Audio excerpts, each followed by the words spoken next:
সাংবাদিক বিবেকানন্দ মুখোপাধ্যায়ের জন্মদিনে জানাই শ্রদ্ধাঞ্জলি। This channel does not promote any violence, harmful or illegal activities.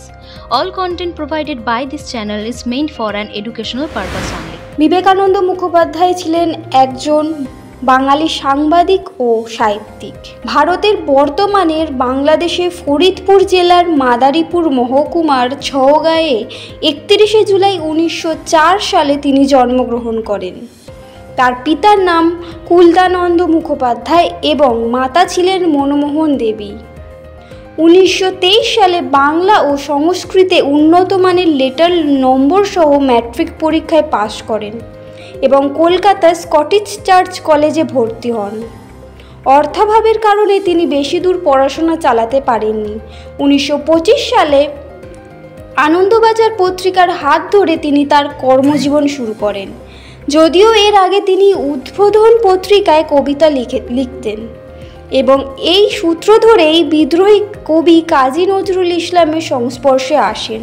তিনি 1937 থেকে 1962 সাল পর্যন্ত দৈনিক যুগান্তর পত্রিকার সম্পাদক হিসেবে কর্মরত ছিলেন এবং পরবর্তীকালে বিভিন্ন অর্থাভাবের সম্মুখীন হলেও এই পত্রিকাটিকে আর্থিক সংকট থেকে পুনরুদ্ধার করেন এবং পুনঃপ্রতিষ্ঠা করেন। তিনি দৈনিক বসুমতী, সত্যযুগ এবং ভারত কথা পত্রিকার সম্পাদনা করেছেন। তিনি দৈনিক সাংবাদিকতা ছাড়াও যুদ্ধ সংক্রান্ত বহু লেখালেখিতে খ্যাতি লাভ করেন। তার লেখা যুগান্তর সহ বিভিন্ন পত্রিকায় প্রকাশিত হয়, যা বাংলাদেশের পক্ষে জনমত গঠনে গুরুত্বপূর্ণ ভূমিকা রাখে। তিনি ভারত সোভিয়েত সুহৃদ সংঘের সভাপতি ছিলেন। পারমাণবিক পরীক্ষার বিরোধিতায় তিনি বিশ্ব শান্তি সংসদের সাথে যুক্ত ছিলেন। বিশেষ করে দ্বিতীয় মহাযুদ্ধের ইতিহাস তার অন্যতম বিখ্যাত গ্রন্থ। এই বইটিতে তিনি দ্বিতীয় বিশ্বযুদ্ধের কারণ, পটভূমি, ঘটনাক্রম এবং এর পরবর্তী বিশ্বের ওপর এর প্রভাব নিয়ে বিস্তারিত আলোচনা করেছেন।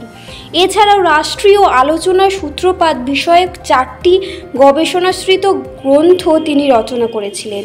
তার সার্বিক কর্মজীবনে তিনি বিভিন্ন সময় নানা দেশ বিদেশের পুরস্কারে ভূষিত হন।